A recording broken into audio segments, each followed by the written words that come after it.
I should feel like Monaco Grand Prix 1972. Understood, Max.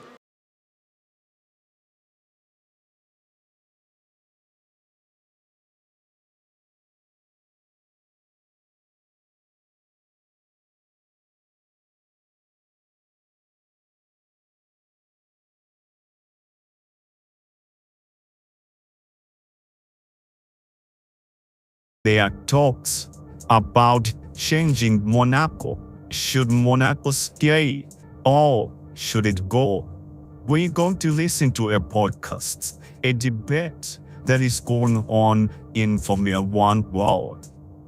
I mean, this was a messy race. Only a few people, like we can say, in the top 5.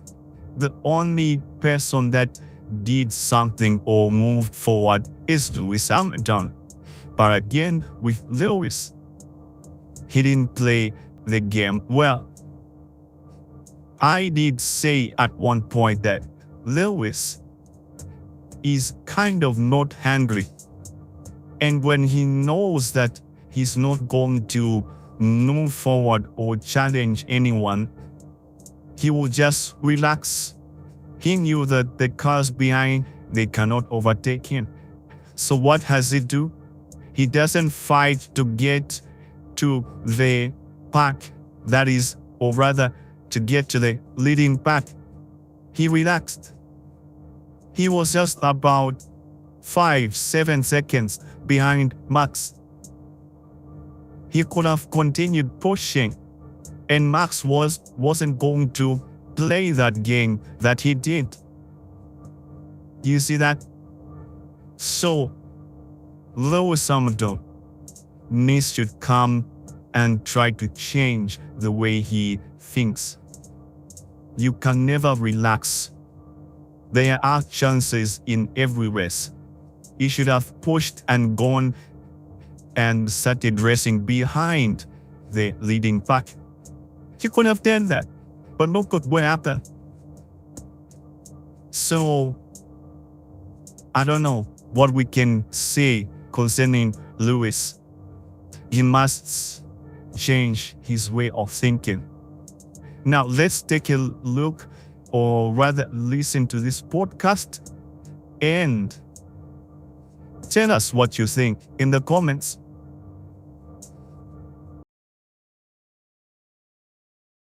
Okay, so you know how in Formula One there are just certain debates that they never really go away. They just keep popping up. Oh, definitely. Like a recurring theme tune. Exactly. And today we're diving into one you asked about, a real classic. The whole discussion around Monaco and, well, its future on the F1 calendar. Yeah, it's one of those topics that just keeps coming back, doesn't it? You've got the history, the glamour, but then also that push for, exciting racing. Right. Monaco. Just saying the word, it sort of paints this picture, doesn't it? The yachts, the harbor, all that glamour. Oh, absolutely. Glitz, glamour, and just decades of motorsport history. Right, and it's a cornerstone, part of that legendary Triple Crown Monaco, Indy 500, Le Mans. Only Graham Hill ever actually did it. An incredible feat. But lately there's this growing question, almost a whisper getting louder in the F1 world. Is Monaco's time, maybe running out in modern Formula One? It's a real debate brewing, yeah. For all that history and prestige, there's definitely some unease. And that's exactly what we're going to unpack today. We're diving deep into this whole discussion. Right.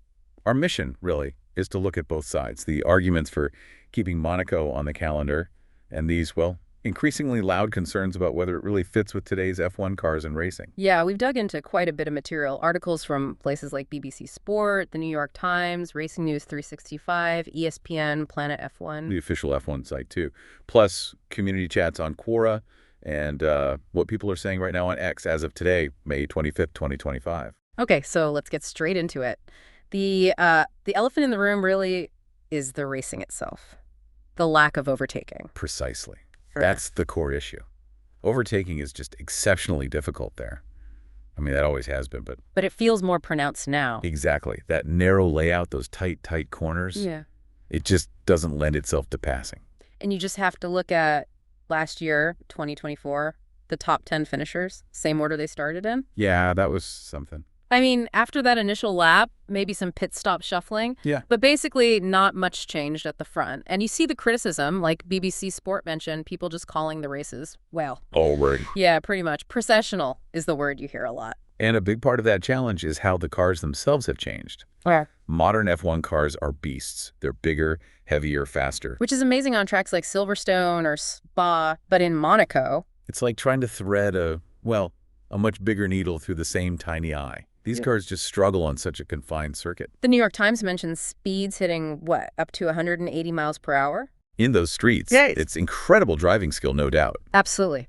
But it leaves almost zero room for error, let alone for trying to get alongside someone. Right. And we saw that sentiment reflected today, actually, a post on X from @V1R7N, basically asking, how can Monaco be the pinnacle if you can't actually race, if you can't overtake? It's a fair question, isn't it? It seems to be resonating more and more.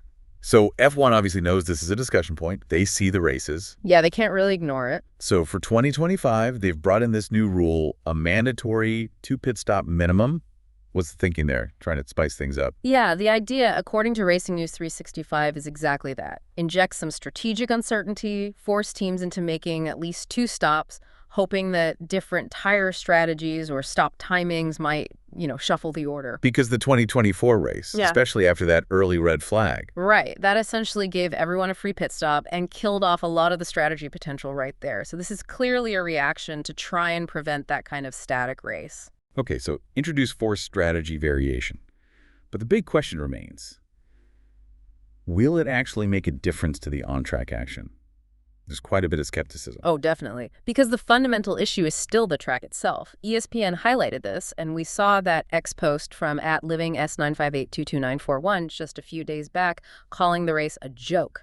Harsh, but gets the point across. Yeah, the feeling seems to be, okay, you can make them pit twice, but if there's nowhere to physically pass someone once they come back out, does it really change the outcome? It might just shuffle the order temporarily between pit phases. It feels like treating the symptom, maybe, rather than the root cause. That's a good way to put it. Now, shifting gears slightly, it's not just about the on-track stuff, is it? There are these financial and contractual layers, too. Right. Monaco has a, let's say, unique deal with Formula One. Yeah, reports consistently suggest they pay a much lower hosting fee than most other circuits. And they control more of the trackside advertising, which is also unusual. So from F1's perspective, you have a race that's drawing criticism for the lack of action and maybe isn't bringing in the same level of direct revenue as, say, a new venue eager to pay top dollar. Exactly. Which leads to arguments like the one from @Merguez on X, suggesting purely financially, maybe F1 would be better off swapping Monaco for a new track that pays more and potentially offers better racing. It's a business argument, makes sense from that angle. But it's important to remember, Monaco isn't going anywhere immediately. Their contract was up this year, 2025. But they signed a new 6-year deal back in 2024. BBC Sport reported on that. So they're locked in until 2030. However, as Planet F1 noted, signing the deal didn't really silence the debate. No, it just sort of kicked the can down the road, maybe. The underlying questions about its long-term value proposition for the sport, they're still there. It perfectly captures that tension.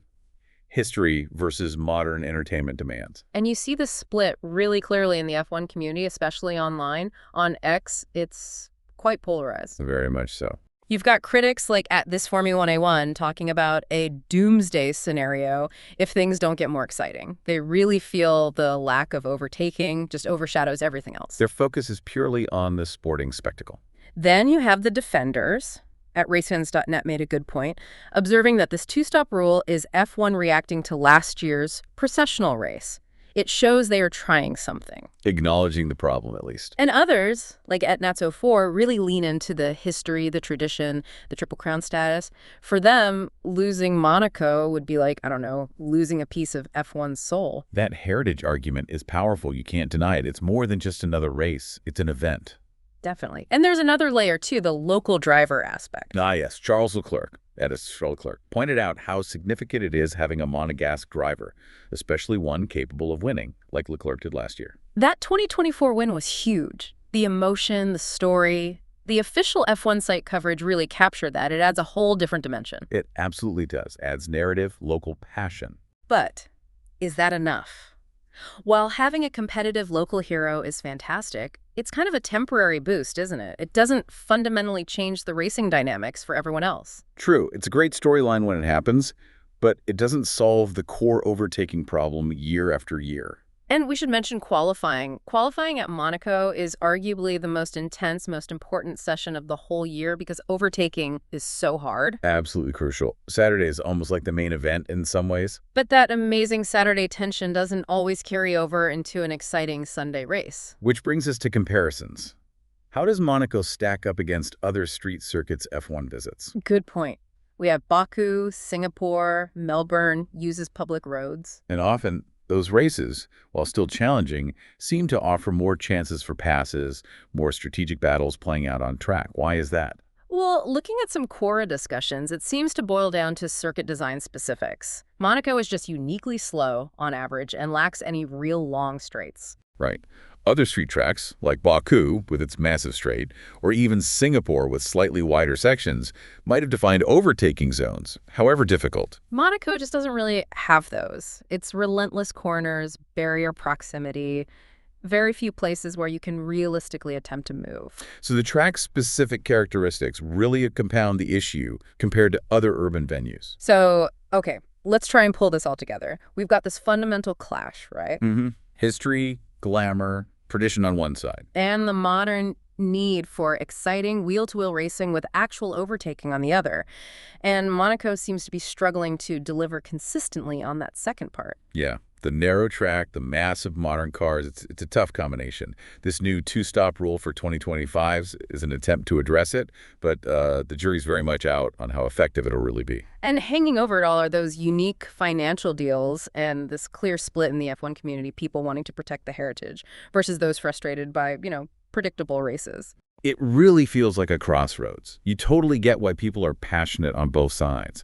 Preserving history is important. But so is delivering a compelling sporting product every race weekend. Exactly. So, thinking about all this, it leaves us with a pretty big question for the future, doesn't it? What does happen with the Monaco Grand Prix down the line? Will that tradition, that legacy, ultimately be enough to keep its place secure, even if the racing itself doesn't always thrill? Or is some kind of bigger change inevitable eventually to make sure it fits the modern F1 mold? It's definitely something to keep an eye on. Will tradition win out, or will the demand for on-track action force some kind of evolution? A fascinating question to ponder. Shake things up a bit. So it's all about working within the constraints, trying to use the regulations to counteract the track's nature. It's a tough puzzle. It really is. You're balancing this incredible history, this prestige that's, let's be honest, almost unique in F1. Absolutely. It's Monaco. Against this modern demand for, well, more overtaking, more obvious action on track. That's the tension the source highlights. Can tradition keep winning out over the desire for a particular style of racing? Especially with 2030 getting closer. It feels like a crunch coin is coming, doesn't it? Can they find a way to keep Monaco special and make the Sunday race more consistently engaging? Which brings us to the final thought, really. Thinking about everything we've just discussed, all the points raised in the source. Right. What should be the priority for you listening? Yeah, what factors matter most when deciding Monaco's future? Is it all about the history, the glamour, or does the quality of the wheel-to-wheel racing have to take precedence now? And maybe the biggest question, can they actually find a balance? Is there a compromise out there before that 2030 contract is up for discussion? Something to think about.